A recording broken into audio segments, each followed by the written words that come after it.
Characters: Elena, a young aspiring jewelry designer eager to find unique pieces.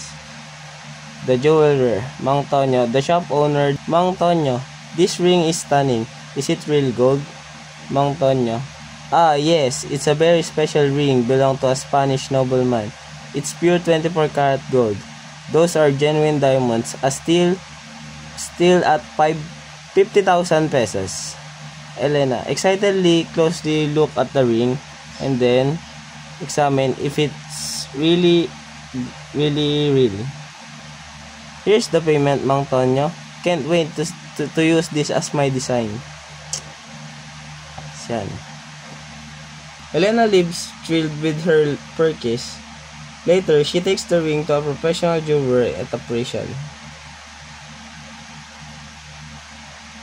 I'm sorry, but this isn't 24 karat gold. It's gold plated, and those are cubic zirconia, not diamonds.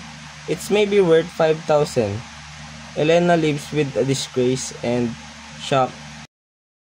The contract is voidable because one party has the option to cancel or revoke it due to issue like fraud, misinterpretation, undue influence, or lack of capacity until a party chooses to void it. The contract remains unenforceable.